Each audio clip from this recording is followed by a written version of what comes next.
Bom dia a todos. Eu agradeço o convite para a participação aqui desse seminário e cumprimento a mesa, os professores Braga e Beluso. Eu preferi fazer um esboço de um texto para facilitar a minha apresentação. O título do texto é O Capitalismo com Muitos Nomes: Imperialismo, Globalização, Neoliberalismo e Financeirização. Os muitos nomes atendem a diversas formas de conceituação da complexa evolução do capitalismo, tendo como critérios a formação do mercado mundial, os monopólios e a finança, e o movimento político e ideológico do poder do capital. A análise do capitalismo contemporâneo, pelas suas transformações nos últimos 30, 40 anos, impõe logicamente a referência ao passado. O que está sendo comparado? O que era o capitalismo antes de 1970? Como germinaram as mudanças? Além disso, a compreensão das características contemporâneas do sistema capitalista reclama o exame das implicações de desdobramentos e tendências dos processos em curso. Tem-se a proposição de um objeto tão amplo, o capitalismo contemporâneo, e um método de apreciação, tentando examinar os aspectos principais do passado, do presente e do futuro, considerando o poder e a riqueza e integrando os fatores econômicos e políticos e sociais, mas, simultaneamente, abstraindo os elementos secundários colados na aparência dos fenômenos. Conforme a concepção marxista da história, há que se reconhecer preliminarmente que a realidade submete-se às mudanças estruturais, ao movimento impulsionado pelas contradições, ao processo de luta de classe. Então, há que se identificar a continuidade e a permanência pela reprodução do sistema capitalista e desvelar suas transformações e rupturas. Se a teoria, os conceitos e o método do marxismo oferecem recursos indispensáveis para a explicação das circunstâncias do mundo hoje, sabe-se que a análise marxista sempre tem sido fortemente restringida em todos os países através dos mais diversos mecanismos, inclusive acadêmicos, salvo honrosas resistências, além da instrumentalização, paralisia e dogmatismo em que foi encerrada nos países do socialismo real. Do lado da economia vulgar, como diria Marx, o que se vê hoje com a institucionalização da pesquisa nos meios acadêmicos mundialmente é a ortodoxia econômica servir como uma âncora do pensamento econômico do capitalismo de nossos dias, mediante o revigoramento neoliberal emprestado da teoria neoclássica.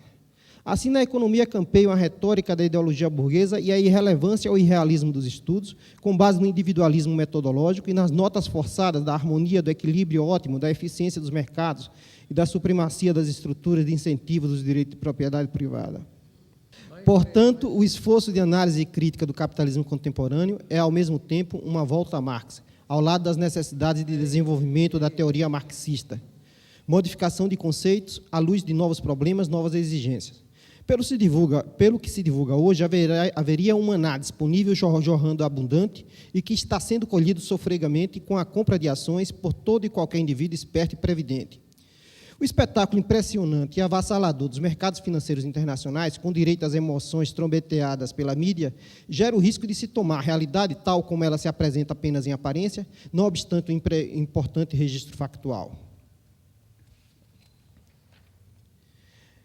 Essa superficialidade, circunscrita, por exemplo, aos fenômenos estrepitosos das oscilações das bolsas, prejudica a compreensão teórica, o esclarecimento científico, a elaboração de conceitos a partir da essência dos processos em curso. A difícil tarefa é ultrapassar a festejada exuberância irracional. De minha parte, só poderei tentar uma modesta contribuição para a nossa reflexão coletiva, adiantando algumas opiniões polêmicas, com a permissão aqui da liberdade de crítica já manifestada pelo presidente Renato Rabelo. Globalização. Não há inconveniência em usar o termo globalização, desde que ele seja assimilado a um processo fundamental de expansão do capitalismo. Entretanto, desse leito comum, há divergências importantes entre os próprios marxistas. Para Giovanni Arrighi, a globalização estrutural é um processo plurissecular de integração econômica e social do mundo até antes do capitalismo. Abre aspas. A mundialização, para mim, não é um processo novo, mas uma característica fundamental e permanente do capitalismo em todos os estágios de seu desenvolvimento há 5 séculos, afirma Samir Amin. François Chernet julga que a mundialização do capital é um período recente do capitalismo, distinto do imperialismo, em que se constitui um regime institucional internacional específico na política e na economia, com um novo salto na centralização do capital e na dominação das oligarquias com base na acumulação financeira. A generalização do modo de produção capitalista implica na absolutização das relações mercantis e coerção econômica da venda da força de trabalho.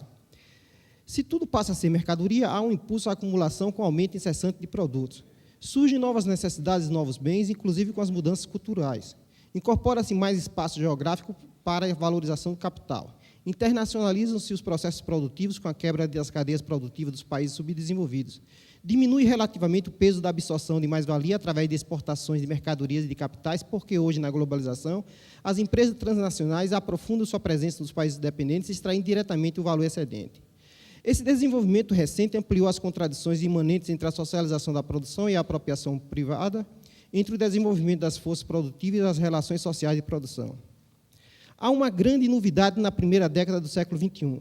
Grandes países periféricos dos antigos segundo e terceiro mundos conseguiram, com diferenças entre si, impulsionar uma vigorosa e promissora onda econômica expansiva segundo uma lógica neodesenvolvimentista vinculada à globalização.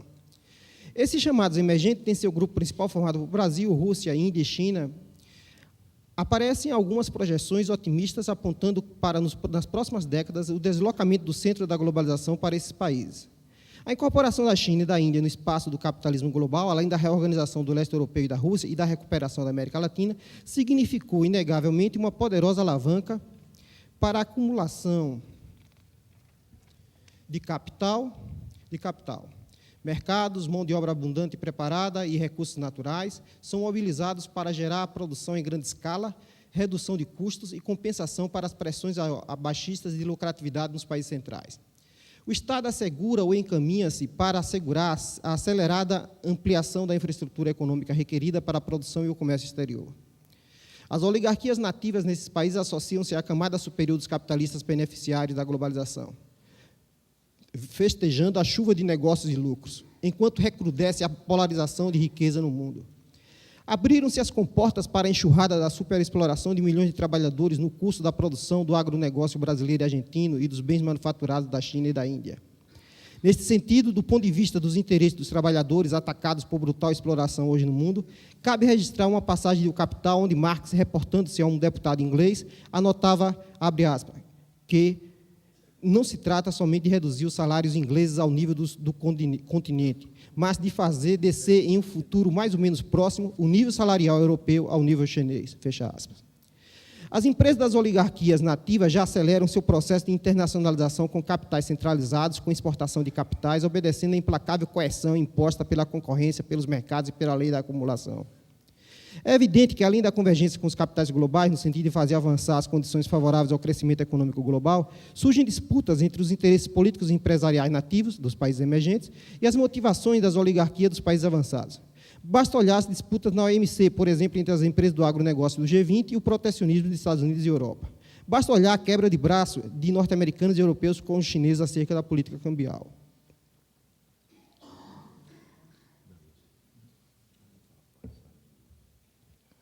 Acumulação global. Ao discutir a globalização, é preciso examinar o curso da acumulação do capital. No capitalismo contemporâneo, sobretudo com a crise dos anos 1970 e a quebra e paralisia da trajetória de crescimento econômico na América Latina, renovou-se o debate sobre a tendência à estagnação da economia capitalista. Já teria se instalado uma crise estrutural permanente. Como causa da estagnação, alguns apontaram para os monopólios responsáveis por uma retração da concorrência e inércia no progresso técnico, prejudicando a acumulação, enquanto outros identificavam na carência de oportunidades de investimento a fonte da fraqueza econômica. Há hoje os que apontam os efeitos perversos da financiarização como constrangimento da acumulação produtiva. Esses problemas são reais, importantes e devem ser avaliados, mas o capital, por natureza, é o valor em expansão. A acumulação é tanto a expansão do valor do capital quanto um princípio da regulação da ordem social capitalista. A acumulação decorre de uma relação social de produção que permite a capitalização da mais-valia. Atua como força motriz da sociedade burguesa, exigindo a dominação ideológica, o Estado e o imperialismo. Impõe-se coercitivamente como resultado da concorrência entre os capitalistas particulares. Manifesta-se como concentração e ou centralização do capital. Requer cooperação e divergência com entre as esferas produtiva e financeira. Reconhece que, conforme esses termos, ocorreram as recuperações e as expansões na maior parte das décadas de 1980, 1990 e 2000.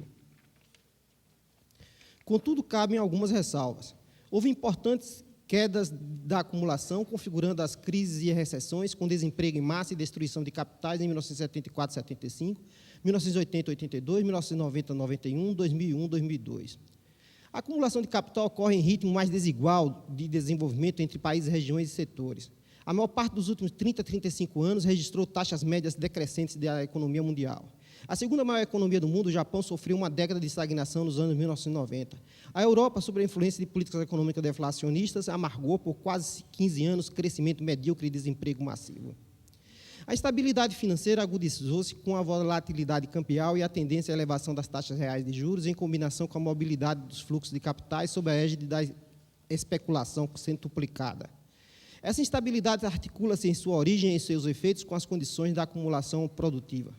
Porque no capitalismo atual, apesar da retomada do crescimento econômico, persiste um ritmo limitado de acumulação nas regiões mais importantes, como os Estados Unidos, União Europeia e Japão. Os grandes mercados financeiros localizados nesses centros passaram a centralizar gigantescos volumes de recursos em uma relação desfavorável, em certo sentido e intensidade, ao investimento produtivo e, por conseguinte, ao emprego. Agora já não interessa uma promessa de desenvolvimentista de capitalismo para todos, como supunha o esquema de Walter Rostow, com seu esquema de estágios de modernização, ou choque de capitalismo, como diz a mídia. Ao capital interessa, é mais vantajosa a seletividade das alocações de recursos em mercados promissores, o que não é o caso, por exemplo, da maioria dos países africanos. A estagnação econômica é possível em determinadas regiões sem comprometer a acumulação nos centros desenvolvidos, e mesmo agora nos países emergentes, assim chamados. Hoje tem-se as telecomunicações, a informática, a automação, a internet, os novos materiais e o agigantamento da ciência e tecnologia em associação com a acumulação de capitais. Assim, renova-se o discurso apologético sobre o desenvolvimento tecnológico como base da suposta expansão econômica sustentada. O colapso da chamada nova economia, a partir da quebra da Nasdaq em 2001, esfriou as conjecturas sobre essa espécime de capitalismo pós-moderno. Todavia, a reestruturação produtiva, sem os arroubos do discurso ideológico, é um traço característico do capitalismo contemporâneo. Independentemente da polêmica sobre a existência ou não da terceira revolução tecnológica, reconhece-se a mudança técnica incessante sob o acicate da concorrência global. Mudanças na maquinaria combinaram-se com a reorganização dos processos de trabalho, destacando-se o toyotismo. Isto não quer dizer que o capitalismo atual exige diferenciação de produtos e maior competitividade, o que é satisfeito com a autonomia e controle dos trabalhadores sobre o processo de produção. O trabalho em equipe aumentou a intensidade do trabalho no processo de valorização, em paralelo ao melhor uso dos meios de produção no processo de trabalho.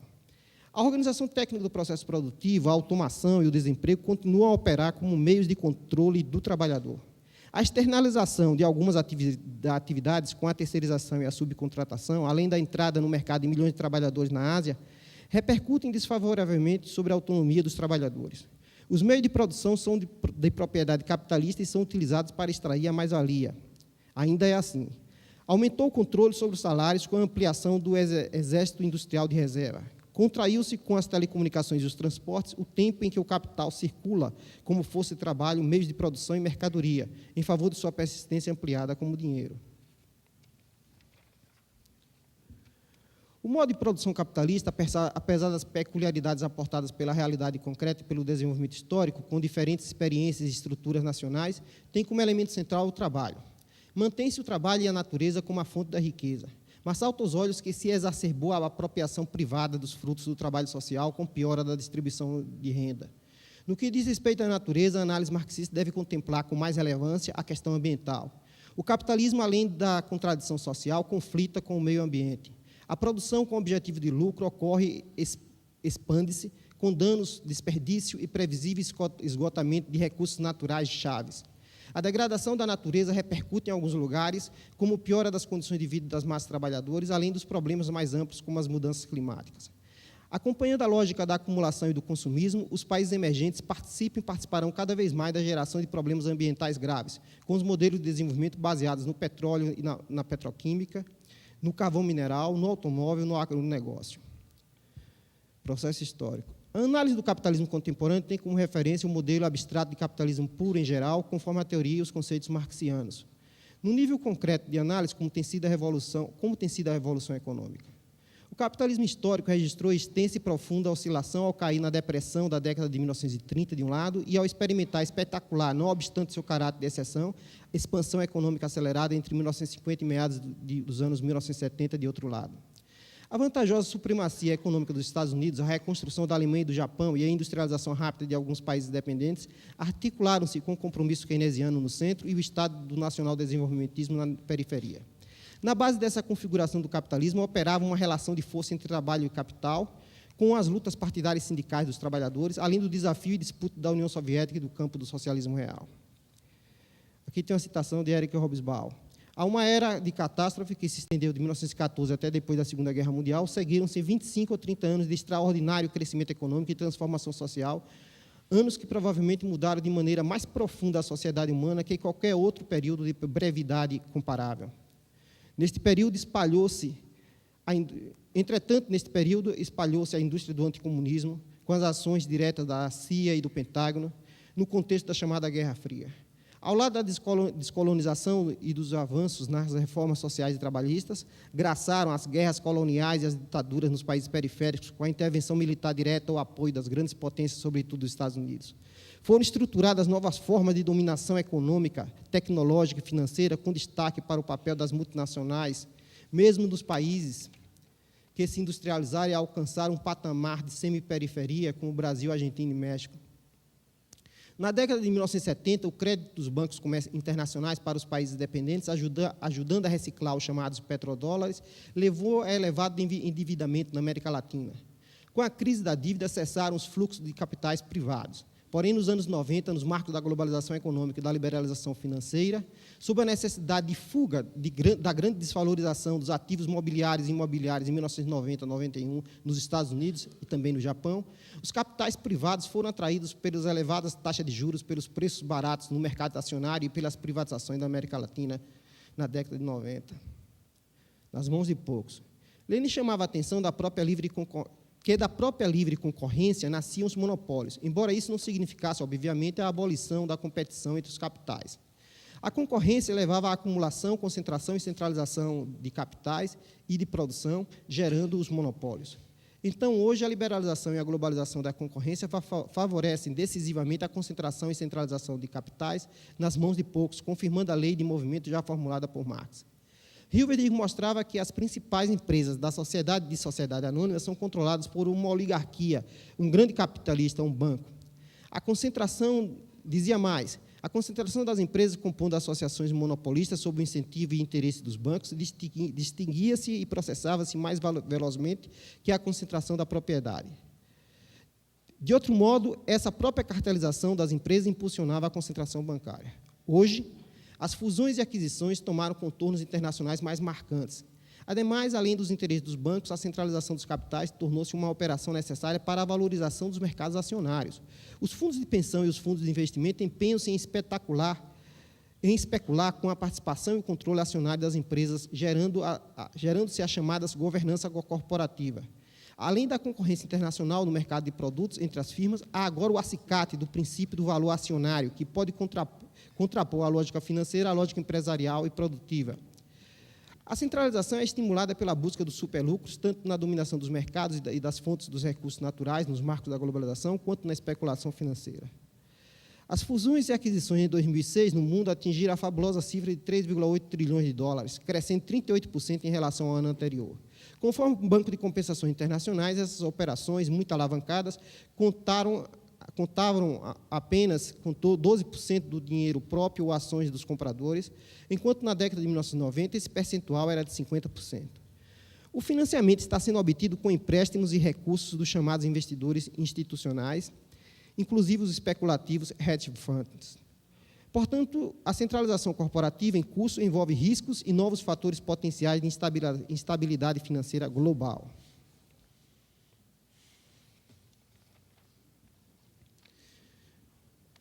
O neoliberalismo é resultado de tensões cristalizadas na crise dos anos 1970 e serviu como alavanca política e doutrina ideológica para justificar e empreender a desregulamentação dos mercados e impulsionar ainda mais a globalização sob a égide da liberdade do capital. Os Estados Unidos são os principais autores das decisões para impor as mudanças legais e organizacionais reclamadas pelo neoliberalismo. Todavia, o neoliberalismo criou dois paradoxos fundamentais. Primeiro, o neoliberalismo tornou o capitalismo contemporâneo mais próximo do modelo descrito por Marx. E segundo, a liberação dos mercados globais está criando potências econômicas rivais, como a China, que minam a dominação dos Estados Unidos, os pais do neoliberalismo. O capital desembaraçou-se de certas restrições sociais e opera em sua dinâmica mais abertamente contraditória, conforme suas leis de movimento. A liberalização dos mercados ampliou a anarquia da produção com a modificação da passada regulação, segundo os termos das políticas econômicas nacionais. A quebra do acordo de Bretton Woods pela ruptura unilateral do governo dos Estados Unidos em face de um tratado internacional levou à liberalização cambial, gerando-se as condições para o livre movimento de capitais e abertura comercial, acrescendo o processo que já vinha desde o mercado de euro-dólares.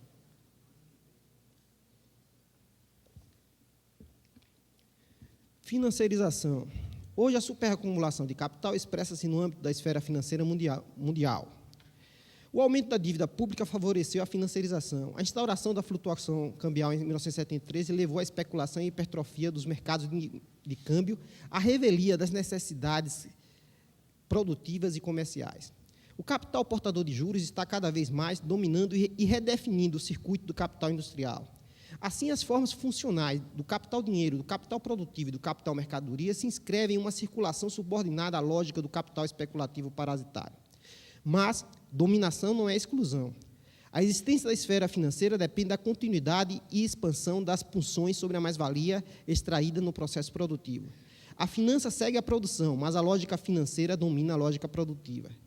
É verdade, há associação entre situações de pletora de capital dinheiro e de expectativa de restrita valorização de novos investimentos produtivos.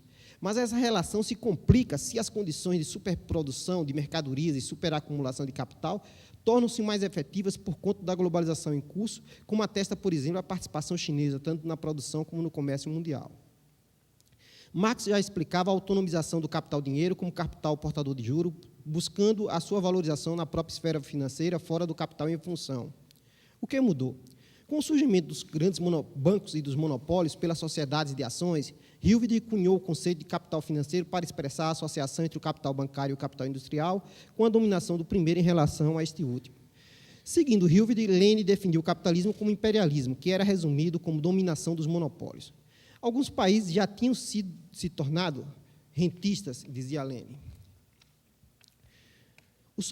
Diz Lane, abre aspas, o soberano atual já é o capital financeiro, particularmente móvel e flexível, cujos fios se entrelaçam no plano nacional e internacional, e que é anônimo e sem relação direta com a produção, que se concentra com extraordinária facilidade e já é extremamente concentrado, uma vez que algumas centenas de milionários detêm em suas mãos a sorte de todo mundo. Hoje, o regime de acumulação é dominado pela financiarização. Assuma uma contradição entre tendência à interpenetração completa entre as acumulações produtiva e financeira e os níveis de acumulação produtiva requeridos para a repartição de valor, dada a persistente autonomia e dominação da finança. É preciso aumentar a acumulação produtiva e aumentar a mais-valia para caber mais remuneração para a finança, mas o desvio financeiro tira recursos para o reinvestimento nas empresas.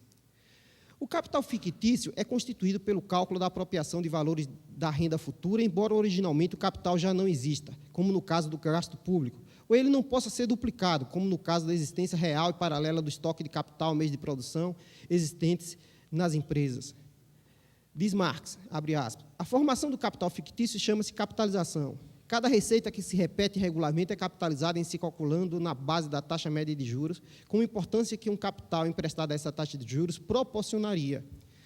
Toda conexão com o processo real de valorização do capital se perde, assim, até o último vestígio, e a concentração do capital como autômato, que se valoriza por si mesmo, se consolida. Fecha aspas. O que mudou? Agora apareceu o capital fictício do capital fictício. Marx se divertiria ao ver que, como norma, as mesas agora dançam e ao conhecer a fantasmagoria das atuais cadeias montanhosas de securitização securitização e derivativos, baseados em esplêndida alavancagem a partir de fartos créditos bancários, sem limite de imaginação e criatividade. A cadeia de títulos lastreados nas hipotecas de alto risco no mercado imobiliário mostram as dimensões já alcançadas pelas operações especulativas e alavancadas. O fundo LTMC dos Estados Unidos, mas com aplicações globais, era financiado por créditos que superavam em 30 vezes seus recursos próprios. O LTMC quebrou em 1998. Para Marx, o